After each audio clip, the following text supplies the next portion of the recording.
वहां पे एक मुस्लिम देश पे डोनाल्ड ट्रंप बॉम्बिंग करता है और यहां पे पाकिस्तानियों को गालियां पड़ती हैं पाकिस्तानियों से। इसीलिए इजराइल और अमेरिका ये सोच रहे हैं कि जब एक बार सफाया हो तो फिर हर चीज का सफाया हो। लेकिन India on one side, Israel on other side, दो आपके जो नेबर कंट्रीज हैं, ईरान इंडिया के साथ तो पहले ही नहीं बनती, इंडिया के साथ तो पहले ही नहीं बनती, तो फिर क्या होगा भाई, आगे क्या होगा, हम किधर जाएंगे? तो ईरान जो है प्रॉक्सीज का सोर्स है और इसके अलावा दूध का दुला हुआ भी हम उनको नहीं कह सकते। बहरहाल क्या जबरदस्त बात की है। हाँ। बहरहाल ये खिलवाड़ थी, नौटंकी, नोबेल प्राइज के रिकमेंडेशन के लिए खाना खिलाना था और एंड में ले जाकर फंसाना था। बस इतनी सी बात है। जय हिंद, वंदे मातरम, खुदा हाफिज। इंडिया इस टाइम किसके साथ है? इंडिया इस टाइम ओपनली वो इसराइल के साथ होगा और ईरान के साथ, लेकिन वो ईरान को छोड़ेगा नहीं, उसने वो न्यूट्रल हो गया इस टाइम। बीबी मैं तो हैरान हो गया हूँ। इजराइल पाकिस्तान का नेबरहुड पे आ रहा है और क्या इजराइल पाकिस्तान का नेबर बन जाएगा? लेकिन फाइटर जेट्स और ड्रोन से रेजिम चेंज नहीं होता, आपको ग्राउंड फोर्सेस भेजनी पड़ती हैं। वो कौन से गद्दार हैं जिन्होंने अमेरिका का साथ दिया?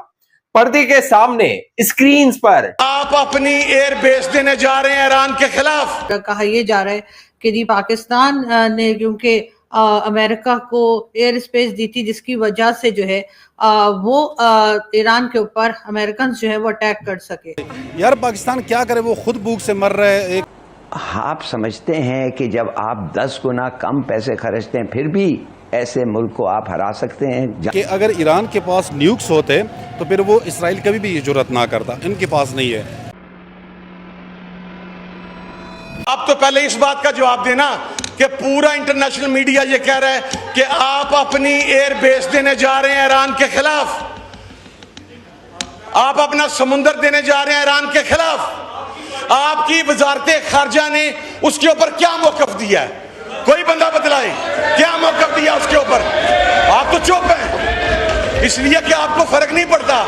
आपके तो फ्लैट हेवन फील्ड के अंदर हैं, आपने तो यहां से उठना है। अगर खुदा ना खास्ता पाकिस्तान पर कोई मसला हुआ, आपने तो रातों रात फ्लाइट पकड़नी है, जिस तरह मुशर्रफ के टाइम पे पकड़ी थी, और यहां से निकल के आपने वहां पर भाग जाना है। बलूचिस्तान जो है वो ऑलरेडी बफर जोन है, वो जो है इंडिया का, ईरान का प्रॉक्सीज है। अगर इसराइल रिजीम चेंज करता है, जो अब मुश्किल से होगा, अगर होगा भी तो इनके लिए 2-3 साल गुरिल्ला वॉर जो है लड़नी पड़ेगी, तो फिर तो बलूचिस्तान जो है, इसका मतलब ये है कि इसराइल आपकी बात ठीक है, वो हमारा पड़ोसी बन जाएगा। और ये तो सारी दुनिया जानती है। उनकी एक तल अवीव यूनिवर्सिटी का प्रोफेसर है, मिस्री माहल नाम है, वो रोज़ ट्वीट करता है कि हमें ख़तरा ईरान पाकिस्तान से है, एक को तो हम काबू कर लेंगे, दूसरे को देखा जाएगा। और वो ट्वीट भी जो है उसमें करता है इब्रानी ज़ुबान में ना।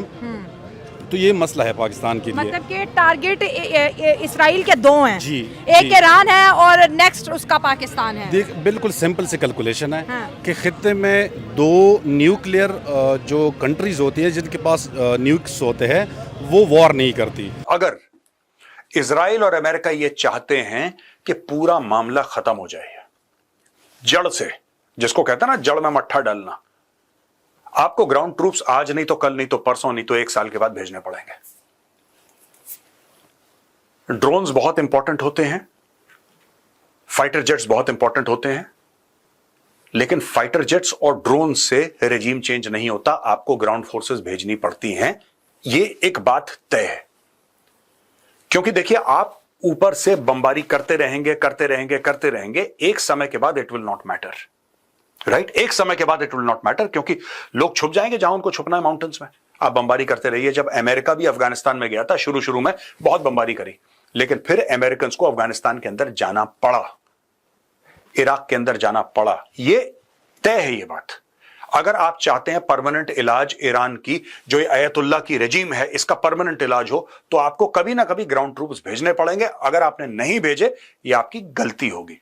बाकी मेरा क्वेश्चन ये है कि अगर आप और पूरे पाकिस्तान की आवाम और पूरी दुनिया के लोग ये समझ रहे हैं कि ईरान ने जो इस टाइम इसराइल पे हमला किया है वो गजा और फ़लस्तीन के मुसलमानों के लिए किया है, तो मैं उनके लिए ये क्वेश्चन छोड़ता हूं उन पर कि 7 अक्टूबर से लेकर आज तक गजा के तकरीबन 70,000 से ज्यादा लोग जो है वो उनके बेदर्दी से शहीद कर दिए गए हैं। अच्छा। क्या ईरान ने तब उन पर हमला क्यों नहीं किया? तो आपका तब कहने का ईरान मतलब ये है कि ईरान ने जो इसराइल के साथ जंग कर रहा है वो फलस्तीन के लिए या मुसलमानों के लिए नहीं कर रहा? जी, वो फलस्तीन के लिए बिल्कुल नहीं है। अच्छा। इसराइल ने उन पर अटैक किया तो उसके जवाब में वो उनको जवाब दे रहा है। यानी वो अपनी जी। पर्सनल जंग लड़ रहा है। पर्सनल जंग लड़ रहा है, उसमें कोई भी उनका किरदार गजा पर नहीं है और इस पे बिल्कुल भी ये नहीं कह सकते कि वो गजा की वजह से आज इसराइल पे अटैक कर रहा है। ठीक है, सवाल करना। पाकिस्तान के अलावा यानी कि गल्फ कंट्रीज बहुत सी ऐसी हैं, तकरीबन 19 के नंबर जो है वो बताया जा रहा है, जिसमें Qatar, Kuwait, Saudi Arabia, Egypt, Iraq, Jordan, UAE, Bahrain और कई दूसरी गल्फ कंट्रीज हैं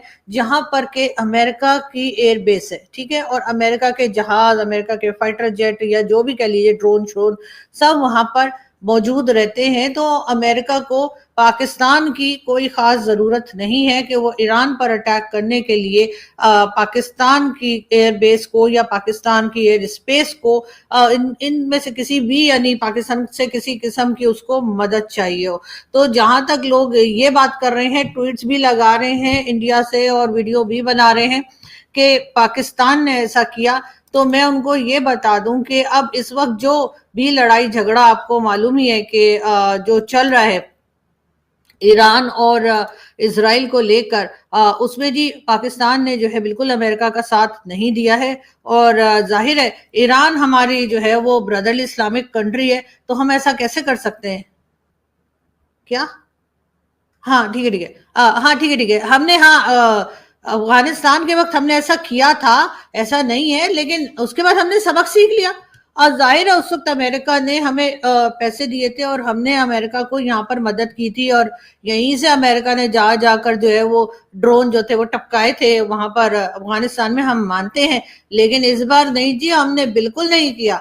तो इसलिए प्लीज मेरे अपने तमाम दोस्तों से भारत के प्लीज इस तरह की खबरें ना फैलाएं, क्योंकि आप लोग जानते हैं ना कि अमेरिका तो बहुत दूर है, हम तो पड़ोस में ही हैं, हमारा तो बॉर्डर लगता है ईरान के साथ। और अगर कहीं खुदा ना खास्ता ईरान को शक हो गया और ईरान को लगा कि वाकई में हमने कुछ ऐसा किया है, तो वो अमेरिका और इजराइल को तो बाद में देखेगा, पहले तो आके आपको पता ही है हमारे कान के नीचे तो लगा के चला जाएगा। तो इसलिए प्लीज आप लोग थोड़ी एहतियात कीजिए, आखिर हम आपके भी पड़ोसी हैं। पाकिस्तान से ही कैसे मांगेंगे?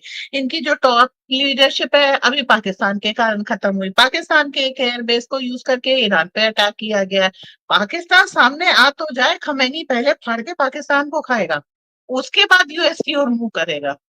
इसलिए पाकिस्तान अगर चुपचाप एक कोने में बैठा रहेगा तो सुरक्षित रहेगा। मुनीर को बोलना नहीं चाहिए, उधरा नहीं चाहिए कि हम ईरान के लिए, आप भले ही लिप सर्विस करते रहिए कि हम ईरान के ऊपर जो अमेरिका ने अटैक किया उसको हम कंडेम करते। भाई साहब, प्लेन ने आपकी भूमि से उड़ान भरी है, आप कंडेम ना करें तो ज्यादा अच्छा है, क्योंकि आप जितना बोलेंगे आप अपने ऊपर फोकस लेंगे, और वो फोकस वो वाला होगा ना जो सर्कल्स वाला होता है, जिसके बीच में आप डार्ट या तीर मारते हैं, निशाने वाला वो सर्कल आएगा आपके ऊपर। तो शांत बैठिए।